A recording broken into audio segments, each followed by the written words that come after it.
நம்ம ரேவதி எங்க இருக்காங்க அப்படின்னு சொல்லிட்டு தெரிஞ்சுக்கிட்டு, ரேவதிய தேடி போன அஞ்சலிக்கு ஒரு பயங்கரமான அதிர்ச்சி. ஏன் அப்படின்னு பார்த்தீங்கன்னா, இப்போ நம்ம ரேவதி இந்த அஞ்சலிய சும்மா விட போறது கிடையாது. நம்ம ரேவதி இப்போ ஆல்ரெடியே அந்த வீடியோ எவிடன்ஸ கலெக்ட் பண்ணி வச்சிருக்காங்க. கண்டிப்பா இந்த இன்ஸ்பெக்டர் இவ்ளோ சொல்லியுமே கேட்காம, நம்மள இங்கிருந்து தொரத்திருக்காங்க அப்படின்னா, அவங்களோட நோக்கம் குற்றவாளிய கண்டுபிடிக்கிறது கிடையாது. இங்க இலக்கியாவ குற்றவாளியா நிக்க வச்சு ஜெயிலுக்கு அனுப்பணும் அப்படின்றது தான் அவங்களோட முதல் நோக்கமா இருக்கு அப்படின்றமா நினைச்சுக்கிட்டு நம்ம ரேவதி நேரா போயிட்டு அந்த கோவில்ல விசாரிச்சு அவங்க எந்த ஆதாரம் வாங்கிட்டு போனாங்களோ, என்ன வீடியோ வாங்கிட்டு போனாங்களோ, அதே வீடியோ எனக்கும் வேணும் அப்படின்றமா சொல்லி அந்த ஒரு வீடியோ எவிடன்ஸ எடுக்க ஆரம்பிச்சுறாங்க.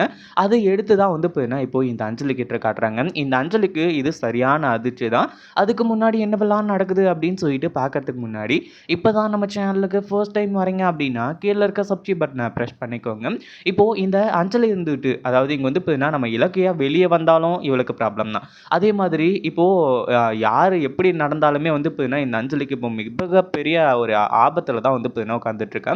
ஏன்னா எப்படி இருந்தாலும் நம்ம கௌதம் கண்டுபிடிக்க தான் போறாரு. இப்போ என்னாச்சு அப்படின்னு பார்த்தீங்கன்னா, இந்த அஞ்சலி நம்ம ரேவதி அதே ஸ்கூல்ல நம்ம இலக்கியா வேலை செஞ்சுட்டு இருந்த அதே ஸ்கூல்ல அதே ஆயம்மா தான் வேலை பார்த்துட்டு இருக்காங்க. அப்படின்ற விஷயம் தெரிஞ்சு அங்க போய் ரேவதிய மிரட்டலாம். அது மட்டும் இல்லாம ரேவதிய உருட்டலான்னு சொல்லிட்டு நெனச்சாங்க. ஆனா அங்க போனதுக்கு அப்புறமா, அதாவது ரவுடிங்கள வச்சு அந்த அஞ்சலி "டேய் இவள தூக்குங்கடா" அப்படின்றமா சொல்ல ஆரம்பிச்சுறாங்க. அந்த ஒரு டைம்ல நம்ம ரேவதி "அஞ்சலி கொஞ்சம் பொறுமா, என்ன கடத்துறதுலயே இருக்க? என்ன கடத்திட்டா எல்லாமே முடிஞ்சிரும்னு சொல்லிட்டு நெனச்சிட்டு இருக்கியா? உன்னோட ஆட்டம் எல்லாமே முடிய போகுது. கௌதம் தம்பி எல்லாத்தையுமே கண்டுபிடிக்க போறாரு" அப்படி இப்படின்றமா சொல்லும்போது, "ஏய் என்ன சொல்ற நீயி? நீ சொல்றது எனக்கு ஒண்ணும் புரியலையே" அப்படின்றமா கேட்கும்போது, "என்ன நீ இவ்ளோ பொய் சொல்லி இலக்கியாவ ஜெயிலுக்கு அனுப்பிச்சு வச்சிருக்க. அதையும் தாண்டி நீ கர்ப்பமாவே இல்ல அப்படிங்கிற ஒரு விஷயம் எல்லாருக்குமே என்ன கூடிய சீக்கிரத்துல தெரிய வரப்போகுது. நீ என்ன கடத்திட்ட, அதாவது இந்த ஒரு உண்மை என்னோட மறைஞ்சிரும்னு சொல்லிட்டு நினைச்சிட்டு இருக்க. இந்த வீடியோவ கொஞ்சம் பாரு. அப்பதான் உனக்கே நல்லாவே புரியும்" அப்படின்னு சொல்லிட்டு அதே வீடியோவ ரிப்பீட்டடா போட்டு காட்ட ஆரம்பிச்சுறாங்க.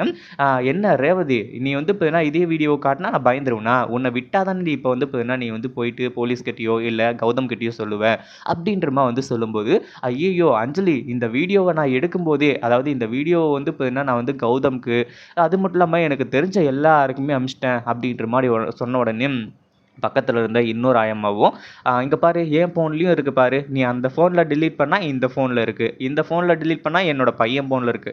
அப்படி இப்படின்றமா சொல்லி பயங்கரமா இந்த அஞ்சலிய அள்ளு விட வச்சுட்டு இருக்காங்க.